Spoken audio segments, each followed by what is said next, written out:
Hey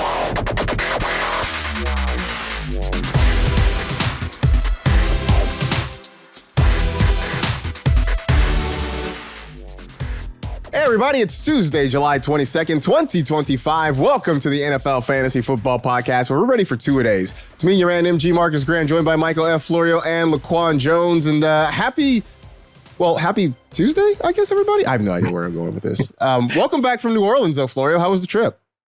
Trip was a good time. I will tell you, you need to be in a certain state of mind for Bourbon Street, because if you are not, good luck. But I had a great time there one night. The next day I was like, yeah, I don't think I can go back there again. Like I'm not in that state of mind. But we did like a tour of the swamp out there on an airboat. It was awesome. Highly recommend. But I'll say, like, I thought I could handle heat, right? I have family in Florida and stuff. No, this Louisiana mid-July on the swamp heat is maybe the hottest heat I've ever dealt with in my life.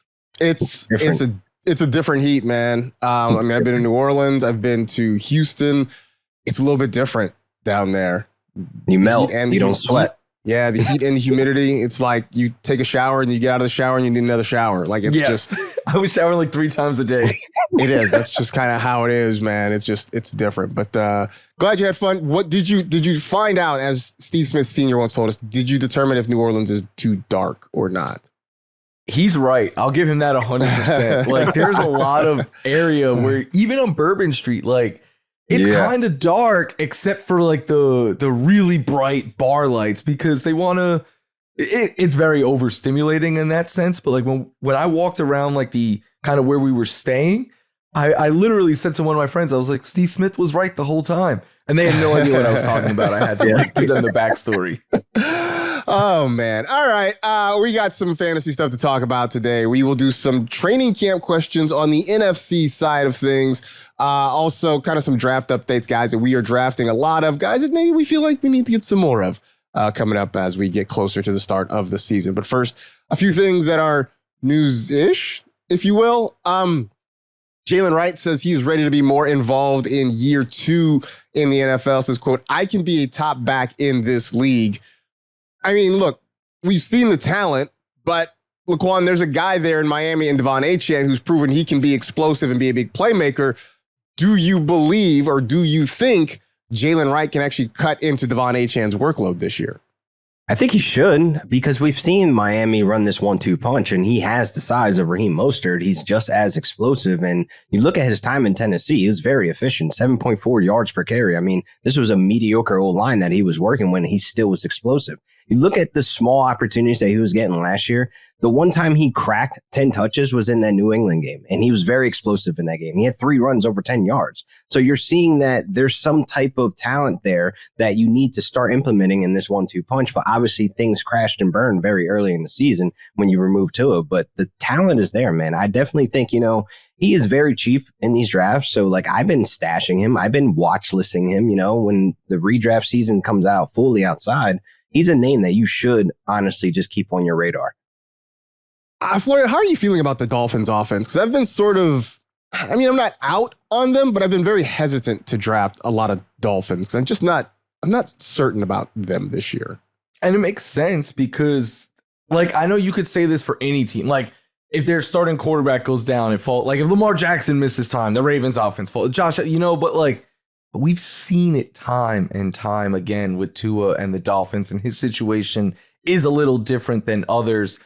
I don't really find myself taking any of the pass catchers, but I'm all in on Devon Achane in round 2. Like I think he could be the RB1 this year because he is so good as a receiver. He is such an explosive runner. And I agree with LQ. Like I'm fine taking late round shots on Jaylen Wright in case Achane misses time or anything like that.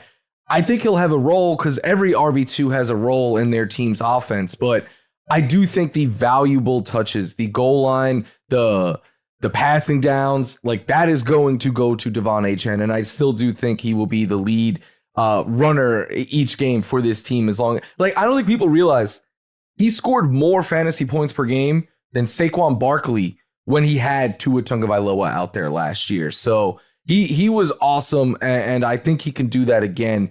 But it's funny to me about this Jaylen Wright comment because, like, has a player ever been like, listen, don't give me the ball. I'm not ready for it. Like, especially this time of year, you know? Yeah. That would be great. Like, I want to hear that. The like, hey man, I'm not ready. Maybe give somebody else a chance. Right after a team announces that a player had unsuccessful surgery, right? Because it's always so and so had successful. Like, I just want a team to be like, oof, no, I think they botched it. Like, oh, it's gonna be rough. Those are the two things I'm kind of waiting for. Last year, Devon Achane played nearly 62% of the snaps. Right behind him was Raheem Mostert. Actually, I guess you count Alex Ingold. If you want to count Alex Ingold, but the fullback spot, sort of a different beast there, so maybe that doesn't really count. But Raheem Mostert played about a quarter of the snaps. Right last year was at about 15%. Sort of assuming that all of those vacated Mostert snaps aren't going to go to Jaylen Wright, but if he takes a portion of them, that could put him in the 25, maybe even 30% range of snaps, which is not insignificant, kind of doubling his opportunities from last year. Friend of the show, Alec Ingold, by the way. Yeah, absolutely. Hey. Good time, good guy to talk to. So, but obviously not particularly fantasy relevant, sadly. In Seattle, Seahawks making a change at tight end. They have released Noah Fant, a guy who just never really seemed to make it happen, I think, the way people thought he would coming out of college. You have all those Iowa tight ends, right? From the George Kittles and the TJ Hawkinsons. Fant Sam Laporta, Fant just never quite hit that way. So, Florio, is it Elijah Arroyo season now in Seattle? I tweeted this on Sunday. I was like, be prepared to hear me call him a sleeper a lot this year. And I'm not a sleeper in the sense of you draft him to be your tight end 1, but as a late round dart throw, your tight end 2. Like he might be my most drafted tight end right now just because he's free. Like he was going outside the top 30 in best ball drafts. So I've just been throwing darts there on him. Back in the draft season, like process, I was like, if there's a my guy at tight end, I would say it's Arroyo because he has the size. He could win downfield. There was a lot more downfield usage than you typically see from a college tight end, and he could win after the catch. I think he needs to be a little bit more physical and stuff like that, but all of the tools are there. So again, don't draft him to be your starter, but if you wait on tight end or something, you want some late round upside, he is your guy. But I don't know if you guys saw the Seahawks tweet when they announced it. They were like 3 years, so many moments, Noah Fant. I can't sit here and tell you a single Noah Fant moment that comes to mind. I'm that is really gaslighting as hell. Don't release me and then say, "Oh, the great moments we had," and nobody remembers. What are we doing? You guys are fans of teams in that division. Do you have strong Noah Fant Seahawks memories? I have no Noah Fant Seahawks memories. None, not a single one. Dry memory. I'm really trying to think of a time where, Noah Fant did a thing where it's like, man, Noah Fant's killing us right now. Like, no, I've never thought that. That's sad. Well, I mean, only the fantasy streets are the reason why Noah Fant name even pops up in any conversation. Like, that's the blame there. Like, I don't even remember him being there for 3 years. I thought it was literally just the 2, but apparently a third year snuck in somehow. But okay. Were they like throwing shade? Were they trying to be nice and it turns out that they're throwing shade? Like, I don't. You know what's sad though? I have more AJ Barner memories because he was cutting us up in one game. I'm like, why does this dude just keep getting open? Because our linebackers can't cover him. But I have more memories of that than Noah Fant actually showing up and showing out doing anything. But Will Dissly, like I got Will Dissly memories. My biggest Noah Fant memory is the year he was drafted. There was like a him versus Hawkinson conversation. Yeah, didn't work out. As Gavin points out in the chat, Greg Dulcich has more memory. Yes, I've been a big Greg Dulcich guy the last couple of years. Albert O. I spent the whole offseason learning how to say Okoye Bunam, and it never amounted to anything. I don't think you had to say it once in season that year. I don't think I had to say it once at all. Thank God. I didn't think we'd be talking about Noah Fant this long. Will Levis is going to undergo surgery on his throwing shoulder. He will miss the entirety of the 2025 season, which only solidifies that Cam Ward will be the QB1 in Tennessee, as if we didn't already know that. So obviously, LaQuan, we're not drafting Will Levis in redrafts this year in best ball or anything like that. For those folks who might still be sitting on Will Levis in Dynasty, is it time to cut bait, or do you just ride it out and hope maybe there's one last chance? I'm sitting on Joe Flacco and Jameis Winston in a lot of dynasty. So maybe you're not the person to ask. No, because we're still holding on. He may find another team, and those weeks where you are down and your quarterbacks are injured, I'd like to look to Winston when he's playing and Joe Flacco when he's playing, and hopefully, Will Levis finds his way out of Tennessee. I don't think that it's time to just completely cut ties. I mean, it's a quarterback, and we know what the waiver wire looks like on Dynasty. You're looking at freaking Josh Rosen, probably, if he's even still available on the wire. If he's still available on the wire, yikes. This is where we are right now. Can we check that? I'm going to check that right now and see if he's there. If he's not universally available. I'm going to see if I can add him. He's like a business school major now. Like, he didn't like football, so that was he's not even an XFL He guy. liked football. He just had other interests outside of football. Like, you don't have me back on this again. Like, the draft process had me defending a UCLA Bruin. Like, don't have me do this, people. Yes. Don't make me do. He liked football. He just was smart and had other interests away from the game. And for whatever reason, like, hardcore football guy, it made his brain itch. That made his brain itch. And that's, it didn't help that he wasn't good when he got on the field. I hate and cars. Steve but Wilkes, that cars. one Cardinals year. Yeah, I mean, that was not a great situation for Rosen for anybody, really. But also, he never played well enough to justify himself getting another shot. I mean, the biggest takeaway for me with this Will Levis injury is Cam Ward better not miss a game, man, because the Titans' backups right now are Brandon Allen and Tim Boyle. Well, again, Tim Boyle, our guy. as I say, NFL bylaws state that if Tim Boyle is on a roster, he has to at least play, maybe even start a game. So yeah, Tim Boyle did. Tim Boyle started the very first Black Friday game, right? Yeah, and threw the pick six. Which like right after halftime. was when the Robert Saleh teeth brushing commercial came out. It was the first commercial after that play. Like, it was just like him with a sick look on his face in real life, and then like the first commercial was him brushing his teeth. I have never laughed so hard watching a sporting game as I did in that sequence. Oh man. Any updates on the Josh Rosen availability, LaQuan? You are not able to pick him up, but he is still on the sleeper app. All right. You can put a star on the watch list for Josh Rosen right now. It just keeps saying, "Are you sure?" Every time you try to pick him up. Are you really trying to? You're not really trying to. What are you doing? What are you doing? Stop trolling. Stop it. Go outside, touch grass. We're gonna take a break. We're not gonna touch any grass. We're gonna come right back, talk some NFC training camp questions. Stick around for that on the NFL Fantasy Football Podcast. Came up with a handful of questions pertaining to the NFC. At first, I thought I was going to just do a general training camp questions, and then like a lot of the ones that I thought of were mostly NFC centric. So I'm like, well, why don't we just split this up? Plus, it allows us to do content over several shows instead of just one. Producing. Smart thinking. So the first two questions are sort of related to one another, but we'll take them one at a time. LaQuan, can the Lions offense continue to be productive without Ben Johnson? I think so. Over the weekend, I was able to talk with Jason Kabenda on SiriusXM, and I was able to pick his brain a little of what he thinks the influence and inspiration of this offense will be now that John Morton's taken over.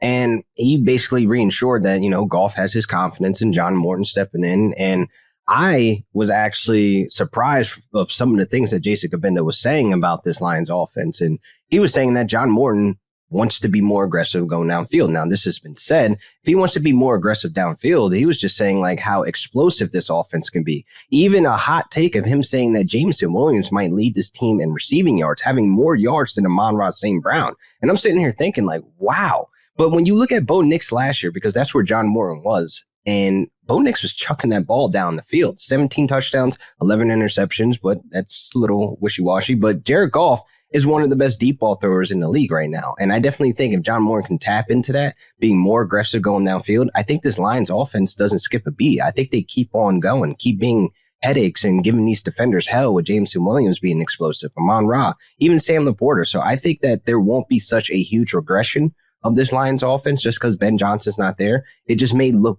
a little different of how they execute some of these big plays. I want you to go back to the part where you said Jameson Williams might have more catches and more receiving. Only because Jameson Williams has been one of my big breakout candidates for the year. Well, I just bought a ticket over the weekend, and we are here for the James Williams. Welcome. It's nice in here. Have a seat. We got cookies. It's great. To back up his point, though, Ben Johnson in his 3 years that he was with the Lions, they threw the deep ball the fewest rate in the NFL.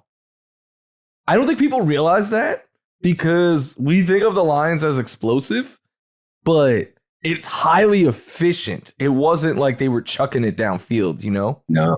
Mm-hmm. Yeah, it's one of those things where when you hear the stat, you're like, that doesn't really make sense. But then when you actually stop and think about it, it's a lot of explosive plays. It's a lot of yards after the catch, right? That's what Amon-Ra St. Brown does so well. That's what Sam Laporta did, especially in his rookie year. That's what Jahmyr Gibbs is not a downfield threat. They had Jameson Williams. I'm not buying that. Why not, man? He's lining up in the slot season, man. Look, I'm glad he's catching the football, right? That's part of why we love him. That's part of why we want him on our rosters. But I'm not buying that all of a sudden he's going to line up wide and start stretching the field. Well, that's just not, it doesn't make sense. Kaminda was saying that there may be more on the table for Gibbs too. Like he was really selling me on Morton might just come in and hey, I want to do things my way and give the reins to Gibbs. This was making me think Monty's value, his standalone value. Do we take a step back on Monty? So Gibbs had 300 touches last year. You tell me I've been there. I've been there for a while. You saying? Yeah. Wow. Yeah. Because I think everyone thinks the Lions are going to look the same, but no. Ben Johnson was top 2 in goal line running back carries and touchdowns every year he was there. And he liked to use both of his running backs. What if Morton comes in and says Gibbs is clearly better, which he is? What if that now is a 60-40 split or something like that rather than the rankings? Plus, I think this goes under the radar. They lost 2 interior offensive linemen, which is where David Montgomery does most of his damage. So if we get more outside runs with Gibbs, something like that. I think the Lions have more question marks than the public realizes because they've been so good and so good for fantasy for years now that Marcus, you talk about it a lot. It's muscle memory after some point. It's these guys are great. They're going to continue to be great. I think the talent certainly stands out, right? At this point we've all decided Amon-Ra St. Brown is actually a good receiver, right? That first year we had questions. Is it just because people were hurt? And now we're no, he's actually #good. Jahmyr Gibbs is actually good. I think with David Montgomery, I think part of it is going to be usage. I think part of it is just that, he's a guy who's been steady, not spectacular for most of his career. I just think they're going to start kind of, maybe phasing him out a little bit. I think also, though, time sort of catches up a little bit. So I think this is the first year that I'm sort of backing off drafting David Montgomery versus, Jahmyr Gibbs or whatever. But I'm very much in on Jameson Williams, which means maybe there's going to be more of a deep ball option in this offense this year, if that's really what Jason Kabinda believes. Obviously, he spends more time around this team than either of us. Yeah. So, it's worth sort of buying into that. The flip side of this question, though, Florio, and I know you said you spent a lot of time kind of digging into Ben Johnson's work. If you say there are questions about the Lions offense with Ben Johnson leaving, what do you expect for the Bears offense? Do they take a step forward now that Ben Johnson is over on the shores of Lake Michigan? They better, right? If they don't, we got to really look at Caleb Williams because I think everything is there for this offense to ascend. Not only bringing in Ben Johnson, who makes life so easy on your quarterback, which is also why I worry about Jared Goff a little bit because Johnson calls a lot of screen passes, a lot of short, quick to lines every year or towards the top in short passes. And like I said, over 3 year span, the fewest deep passes in the NFL because it's taking what the defense gives you, right? These layups. And then when they're starting to load up front, then you catch them off guard downfield. And the talent is there for the Bears. They DJ Moore, Roma Dunze, Luther Burden, Colston Loveland, Cole Kmet, like the talent is there. But the Bear that I'm most excited for, and I know we talked about him a bit already in past shows, is DeAndre Swift. Because, like, if you ask people what DeAndre Swift has averaged yard-wise the last couple of years, I guarantee you everyone is way lower than it is. He's averaged 1,300 yards each of the last 2 seasons. So the production is already there. Now he's going to get the guy who, again, was top 2 every single year he was with the Lions in running back, goal line carries, and goal line touchdowns. He's going to get a guy who we know throws the ball a lot to his running back. So I think DeAndre Swift could finish this year as an RB1 if things break right. You don't have to pay anywhere close to that price, although it is climbing his ADP. But yeah, I am really optimistic about this Bears team, and I think almost all of their players right now are a value at ADP because DJ Moore you get as what? A borderline 2, maybe wide receiver 3. A Dunze is well into the wide receiver 3. The tight end, like both of them. Kmet doesn't even get drafted, but Loveland, borderline tight end 1. Like I think all of them could exceed their draft costs right now. Are we, LaQuan, maybe discounting Cole Kmet a little bit? Because, obviously they spend a draft pick on Colston Loveland. They make him the first tight end off the board. I've been drafting him. I think my argument has been Ben Johnson must have a plan, right? They took him over Tyler Warren. They must have a plan for him. But Cole Kmet caught almost 50 passes last year, had almost 500 receiving yards, 4 touchdowns. Like, they're not just going to completely take him off the board. Like, are we getting too hyped on Loveland? Are we overlooking Kmet? I mean, what are we doing here? We're definitely overlooking Kmet, and we're also overlooking that shoulder injury. Yeah, I was trying to get my New Orleans accent going on. That was my New Orleans accent, by the way, right there. But Loveland with that shoulder injury, it's one of those things that, you're just going to have to monitor throughout camp. And I think Colston Loveland, there's a plan for him, obviously, in this Ben Johnson offense for the future. It may not be this year that we see the breakout, It might take some time. And I think Cole Kmet, again, I keep pounding the table. He's one of those route running tight ends that could be threatening across the middle. He can be like a George Kittle in this offense if you give him opportunity. He's always dealt with the quarterback play is not up to par. The signal caller isn't up to par. There's always something going on where Cole Kmet can't get the opportunity to just blossom. I thought it would be this season, but they took Loveland. But again, you just have to monitor through camp where this shoulder injury is going to be. I mean, one year it was Jimmy Graham was stealing touchdowns from him, but now Jimmy Graham is rowing kayaks across the Arctic Ocean. Breaking world records. Breaking world records. Nowadays? That's what we had on cheat sheet. You weren't here for the cheat sheet last week. That's right. Jimmy Graham set a record rowing a boat with a team of 4 altogether across the Arctic Ocean. Went 584 nautical miles in just over 10 days. So, my God. He did that. He did that. 50 miles a day. He did that. Yeah, that's insane. Big man. Actually closer to 60 miles a day. So how sore must his shoulders be? Probably very. Loveland level. Other training camp questions. Florio, are we willing to bet on Bryce Young in 2025?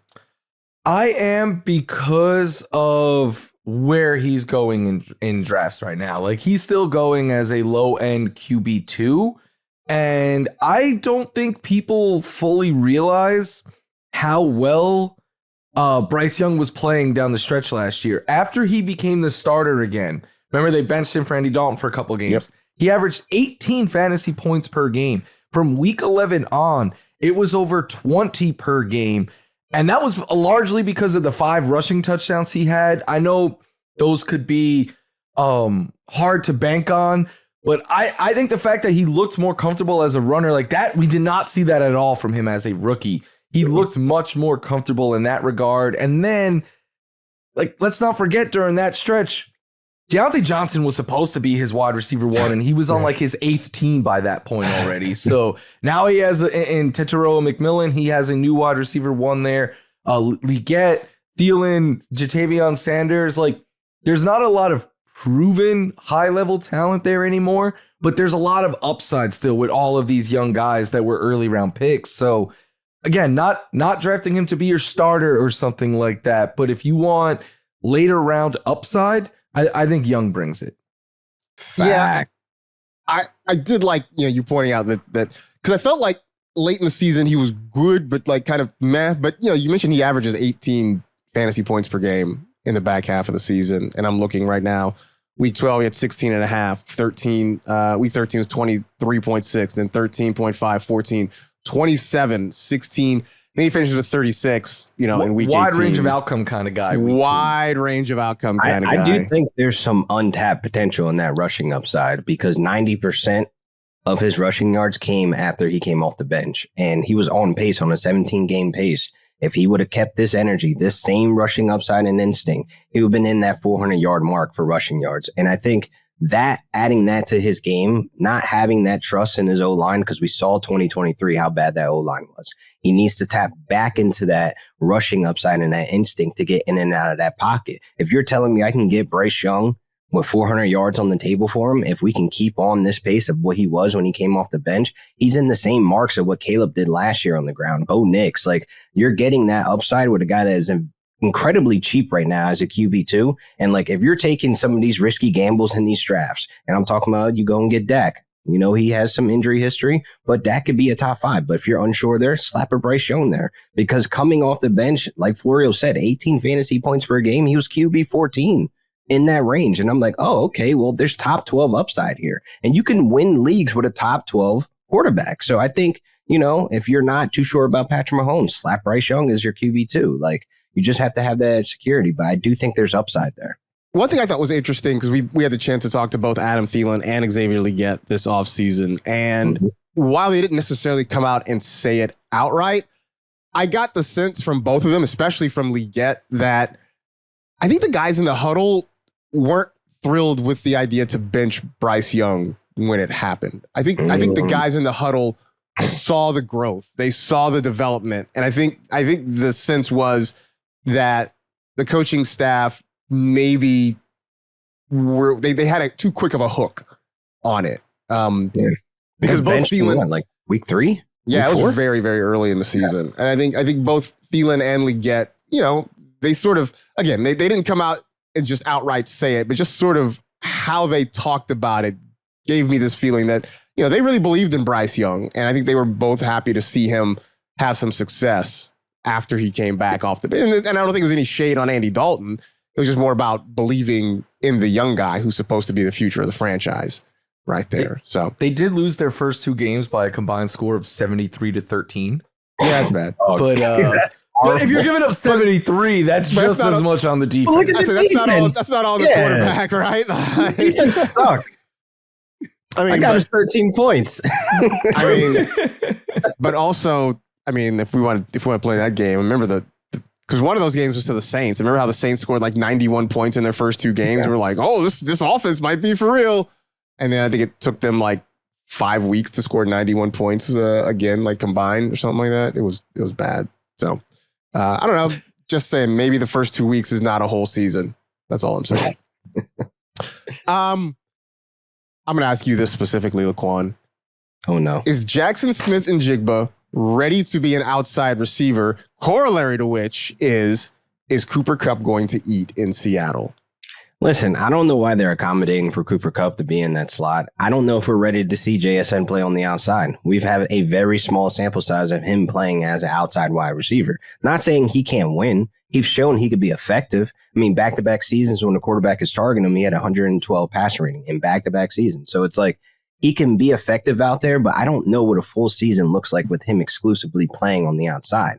Also, with Clint Kubiak coming in, look, the Saints, they had the 7th highest usage of 12 personnel last season. So I'm not even understanding the idea of what this offense can look like. I mean, with them releasing Noah Fant, it kind of shows their hand. They want to get AJ Barner and Elijah Arroyo on the field at the same time. So 12 personnel. So when you're looking at the potential of what this offense can be with MVS as the field stretcher and then JSN as the exclusive outside guy, when you go into 3 wide receiver sets, and then not to mention, I'm going on a tangent here because I really dived into the Seahawks identity of what it could be on the offense. And it's like, okay, well, Clint Kubiak doesn't use 3 wide receivers. He does not believe in using 3 wide receivers as often as much as we're trying to make this identity of this offense to be. 2021, he was the offensive coordinator for the Vikings. I mean, below league average when the usage of 3 wide receivers, even last season. It might have been a personnel issue over there with the pass catchers, but I just don't understand the identity of the Seahawks offense for me to believe that JSN or Cooper Kupp can eat, because I think it's counterproductive with them flip-flopping back and forth from slot to outside. I mean, do you think they flip-flop, or do you think just like Cooper Kupp is just the slot guy? Because at this point in Kupp's career, like I don't know that I want him on the outside. I don't know that he wins on the outside right now. I don't think people paid attention these last 2 seasons of where Cooper Kupp was getting most of his work from, and that was from the slot position. So if you're going to run 12 personnel, or if you're going to switch to a 3 wide receiver set, he has to play the slot. And that's where we want JSN to be the ultimate fantasy, wide receiver. I mean, I've seen him go off the board as the wide receiver 12 right behind Ladd. And I think that's incredibly too high. You're taking a risk there because, again, we don't know the identity of this offense, nor do we know if Sam Darnold's seeing ghosts anymore. That O-line was terrible last season. He got to face Jared Verse twice a year, every year, and he might be on his back again. So it's one of those things like we're diving into the Seahawks offense and saying that Cooper Kupp may be a steal later in drafts, JSN may be a top 10 wide receiver. How do we know this if they don't even know what they're doing over there? So that's just what I got for you. I mean, Florio, is there a universe, though, where if they're going 2 wide receiver sets, it's just JSN and Kupp and MVS is the guy on the outside? Is it on, like, and when I say on the outside, like on the sideline?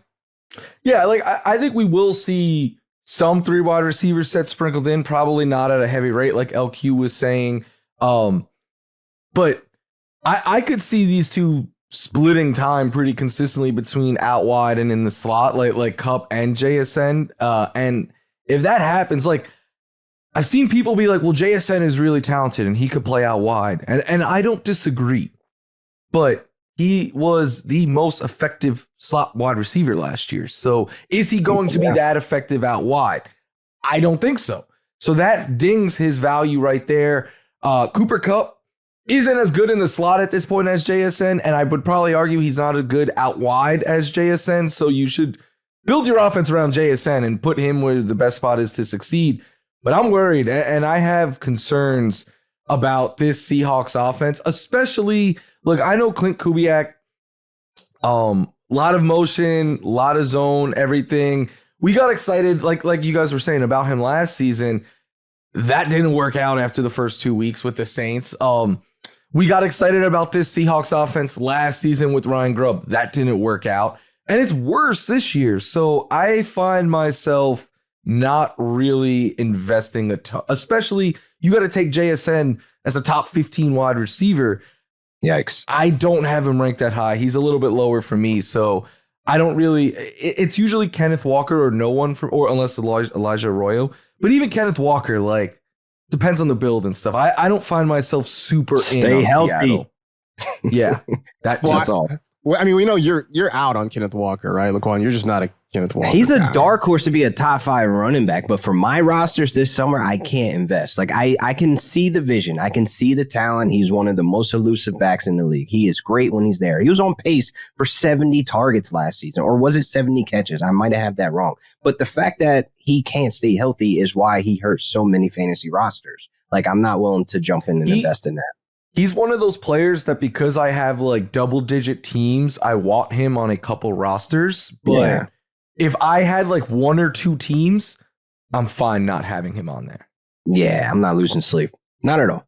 I'm good. But he was on pace for 70 targets. Yeah, there you go. 70 targets. 53 targets in 11 games last year. So I think that puts it right around 70 for the season. Give me that. That's exactly where he needs to be at this season. And we've seen Clint Kubiak get career highs out of Alvin Kamara last season on the ground.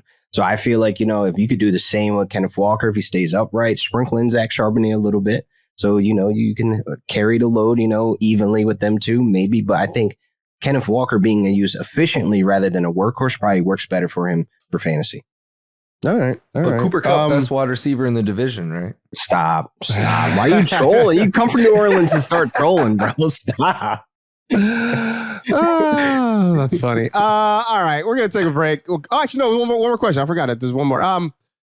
When do holdouts become a big deal? And I'm guessing this is a Terry McLaurin question. I put it. I have the Jaden Daniels shirt. But I was like, because I know people are gonna get scared of it and look to Ayuk. But we also forget that Jamar Chase held out just as long last year. So, like, is there any rhyme or reason here? I can't kind of put my finger on it. All right. Yeah, I don't know about you, LaQuan. I'm not worried yet. And the latest reports seem positive, as though, the two sides are trying to work something out. I think for McLaurin, yeah. I think the Commanders realize they need him. They're finally starting to have some success. He's a guy who's been there through thick and thin. He's produced despite bad quarterback play. I think the Commanders realize how much they need him. I think something's going to get done. But right now, on July 22nd, I'm not super worried. If it's, 3 weeks from now, maybe I'm a little bit more concerned. But I don't know, LaQuan. I'm not too concerned. I was about to say, if we get like 2-3 weeks into August and he is still not practicing, he's still not doing anything, and there's no contract talk, that's when I'll be worried. Not all holdouts are held the same. I mean, we mentioned Jamar Chase. He held out and he still had that amazing season. Then you look at Brandon Ayuk on his couch on TikTok and FaceTime and Jaden Daniels. Oh, he was smiling as he's saying this. He was slop. He was slop those first 7 weeks. Where's the touchdowns? None. Like, he wasn't as effective as he should have been, getting the bag. But I feel like Terry McLaurin, you have to drop him down in your ranks. Like, I dropped him to wide receiver 18 right now. That's behind Wilson, Pickens. Like, I feel like he can easily move back up if this contract clears up. But being that, he's in the situation he's in now, I don't know if we want to see this happen all the way into August. Yeah. And I mean, right now, I'm remaining optimistic. I don't think it will. I think they will get something done sooner than later. And then this will all be kind of a moot conversation. So fingers crossed that they get something done. McLaurin has certainly earned it. McLaurin has earned it. The Commanders need him in there. So let's just make everybody happy and get this thing done. Terry McLaurin is certainly a guy that we are drafting, but how much are we drafting him? And is there somebody else that maybe we should be drafting more of? We'll talk about the guys we are drafting a lot and the guys that maybe we should maybe kind of get in on a little bit more. That's coming up next on the NFL Fantasy Football Podcast. All right, so we are well into draft season, talking about some of the players that we are drafting a lot of and some of them that maybe we could draft a little bit more of. So, LaQuan, who's a guy that you are just super, super heavy on right now? Brashard Smith over there in Kansas City. And it is RB3 season because, I'm Mr. RB3. But I do think there's a role there. Andy Reid has been talking him up. I mean, he's electric, a former wide receiver, natural hands. He's out there being electric out there like a Jarrett McKinnon, like a 2.0 in Andy Reid's eyes. So I've been getting a lot. He's actually the most roster running back I have right now on Underdog because it's honestly just setting up in the stars. How do you keep Pacheco healthy? You split up the workload. You don't have to have Pacheco catching all these balls. We know Matt Nagy likes to pepper his running backs with, targets. Why not pepper a guy who is designed for this to be explosive out of the backfield? And that's Brashard Smith. So I'm putting all my chips on him as a late round steal. All right. Who you got a lot of, Florio? I'm on the exact opposite side of that. I have a ton. Isaiah Pacheco and DeAndre Swift are my most drafted players, but we've talked about them a lot. I also have 100% Marquise Brown. I told you in the wide receiver episode, like, he's so late, I take him every time. But Cam Scatterboot, besides those guys, it's Cam because I think he is going to be the Giants' RB1 this year. I think Tyrone Tracy is a nice RB2 in this league. I think Cam Scatterboot is the one. I think he's more dynamic. I think he could be the goal line runner. I think he is a better pass catcher, even though Tracy was like a receiver. I think Scatterboot is just more dynamic, does everything. So getting him in like the 10th round, especially the way I draft my teams, very wide receiver heavy, he feels like a cutoff point to me. Like, after him, I don't think the running backs left have as much immediate upside. So I really do try to get Scatterboot on as many rosters as I can. Yeah, I've gotten quite a bit of scatterboo. I've also found myself drafting a lot of, and this is late round, hopefully develops into something, but Alec Iomenor down there in Tennessee, just because, after Calvin Ridley, who else is there that really is going to command a lot of targets? And that's not to necessarily guarantee that Iomenor is going to be that guy, but why not have your rookie wide receiver and your rookie quarterback sort of grow together, right? Calvin Ridley is going to, barring some sort of major upset, be the number one target there. Maybe Tyler Lockett has something left. As much as I was once a Van Jefferson, I think we've sort of seen the ceiling. I know that makes you a little bit sad there, LaQuan, a little bit of a tear. Mr. Van Dam. I think we've seen the ceiling on him there. So why not give Iomenor an opportunity to come and make some plays, especially on a team that is probably going to lose a lot of games, that's probably going to have to play from behind and throw the football a lot this year. It feels like there's a chance for him to maybe develop into something this year. But again, it's a situation where I'm not spending a lot of draft capital to get Iomenor. All of ours were late. Mine was a little bit earlier than your guys, but they're rookies in the double-digit rounds, and I think that's smart drafting because they're free. Like, you could drop them if it doesn't work. Well, I know we're talking best ball, but you know what I mean in a regular season league. And they're free upside. 100%. On the flip side, LaQuan, who's somebody that maybe you wish you could get a little more of, or we'll try to get a little bit more of as we get further into this?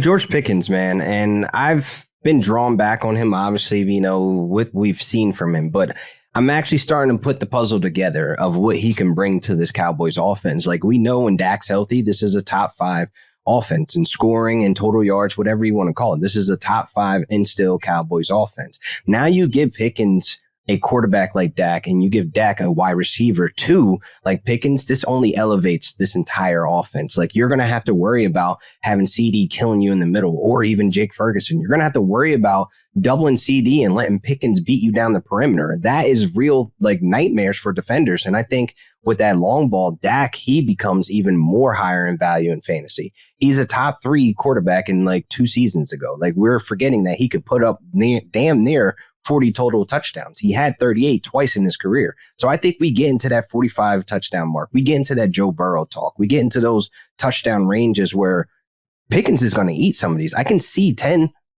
touchdowns for Pickens as a floor. And I'm being serious when I say that. Floor of 10 for when you look at this offense and how threatening he was in 2023 without a wide receiver too. Dak was out there slinging it to CD, where 1,700 yards, but it's you look at the wide receiver too. Brandon Cooks, nobody cracked more than 700 yards. And that's okay, you're adding some guy that has the potential to put 1,000 yards on the table along with CD. Yeah, this offense is going to be crazy. So I need more Pickens. All right. Florio, who do you want to get more of if you could? Bucky Irving. I at the start of the after the NFL draft and stuff, I was I like Bucky, but I think that the Bucs could take some regression. I think Baker Mayfield looks like an obvious regression candidate to me. New OC, Rashad White is still there. But the more that I have kind of dove into Bucky Irving, his range of outcomes is finishing as the RB1, I think. So I have him in my top 8. If Devon Achane is there, I'm going to take Devon Achane over him. But after that, I really do like taking Bucky Irving in round 2. And he was top 6 in every metric that you want your running backs to be good in. So he's explosive. He's a good back, hands out of the backfield, all of that. And look, Rashad White is a thorn in the side. But if Bucky could even just a little bit more separate himself from in the passing game, the sky is the limit. So Bucky is definitely someone that I'm going to try to get on more teams than I have up until this point. For me, it's and this is a guy who's going off earlier in drafts, and so it might force me to reach a little bit more. But I'm starting to feel like I don't have quite enough Brian Thomas Jr. Now I have to sort of balance this because I don't want to get too heavy on this just because you have the Travis Hunter factor. But I think that sort of cuts both ways, right? In that, Hunter might eat into some of the target share, but also, especially early in the season, I think Travis Hunter is going to draw a lot of attention. He's going to get a lot of people watching him just because, I think a lot of defenses are not going to want to be beaten by him. They're going to try to figure out ways to slow him down a little bit. So maybe that added attention opens some things up for Brian Thomas. I know that for you, LaQuan, it means relying on Trevor Lawrence. I'm sorry, what was that name? Sorry, Trevor Mid-Lawrence. Trevor. He has a middle name. You see what I did there? He had a mid name. I mean, you make it sound like he should be hanging out in Asgard with like Thor and Heimdall or something like that. He needs to step up and elevate because again, we're hitting on these surges of like 19 fantasy points per game, but that was with Mac Jones. That wasn't with Trevor Lawrence. And again, Trevor Lawrence needs to stay healthy and step up and perform. He has to coach now.